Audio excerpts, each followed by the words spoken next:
Hello everyone, how are we all doing? Today I'm going to go over 5 different things that you can do to make your vocals sound more professional. So let's get straight into it. So the first thing I wanted to go over with you all is compressing the vocals. This step is so important because it shapes the sound of what your audience will be listening to. Depending on how you use your compressor, it can cause your vocals to sound really muddy or really clear and bold. So it's really important you figure out what type of compression you want to do, as well as what type of compressors you want to use. A lot of people like to use parallel compression, some people like to use dual compression, and some people just like to use one compressor. But the main thing is just figuring out what sounds best for the specific instrumental track you're recording on top of. Just try to find a compressor that complements everything and not just your vocals within themselves. For instance, if you can't think of a situation where you might need to use different compressors, think of this. So whenever you're dealing with softer, slower songs that has a little bit more singing involved, parallel compression might be best for you, because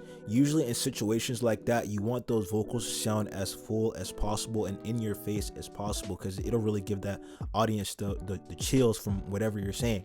So and if you don't know what parallel compression is, it's pretty much a blend of 2 different compression signals, one wet and one dry. You compress the hell out of one signal and you just compress the other one just by a very little bit. That's the dry one, and you blend those both together and it just creates a nice full thick body vocal. Next thing I wanted to talk about a little bit was reverb. And the reason I say this is because reverb is what really gives our vocals that space and that and when you combine that with the instrumental, it gives the perception that this song is more as one entity instead of 2 separate entities. Second thing that's really important for making your vocals sound professional is your reverb. And the reason I say that is because that reverb is what's gonna kind of give the perception that your vocals are glued into the instrumental and it's just one entity instead of 2 separate entities on top of each other. So once you get this step down and you figure out how to properly EQ the reverbs depending on what frequencies your vocals at, and once you figure out how to properly use different reverb techniques in order to get the most nice balanced reverb that doesn't hurt your ears or anything like that, and it makes the vocals just fill out the headphones. For instance, right here I have a rap song. What I did on this song, I actually used 2 reverbs. I used one bigger reverb and I used one smaller sounding reverb. I blended those both together, did a little bit of EQ on those, and what that's gonna do is give the audience the perception that my vocals were recorded in a actually big sounding room. It'll sound a lot more natural. It won't sound like I just threw a software plugin on there. So when you combine those 2 different types of reverb techniques and you play around a little bit with the different types of reverb settings in there, you can get very interesting sounding things. So always be sure to go over each step that you're doing in the process and just try to get better at it. Third thing, you have to figure out how to properly mix your background vocals. So yeah, on the background vocal bus, you pretty much need almost everything that you need on the lead bus, but the settings for these plugins on the background vocal bus will be a little bit more intense to ensure that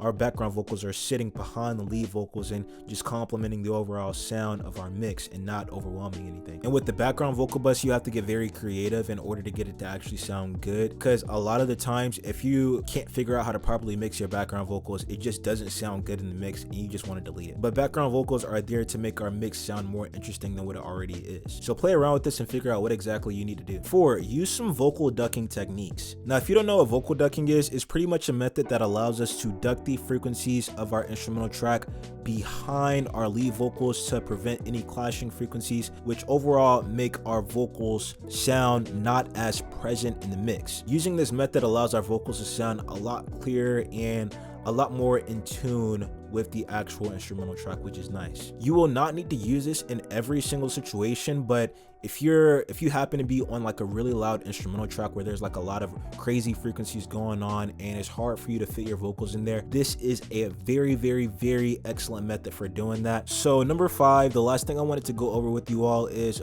figuring out how to properly master your track. And this is honestly not as complicated as it can seem to be. Most of the time, if you want a really basic sounding master that'll get the job done, always add an EQ, multi-band compressor, and a limiter. EQ, multi-band compressor, and limiter, that'll allow your master track to sound nice, balanced, and glued together at the very least. But if you're interested in getting into a little bit more advanced things, there's definitely different avenues you can take. I talked about this in the last video actually, using Ozone 10.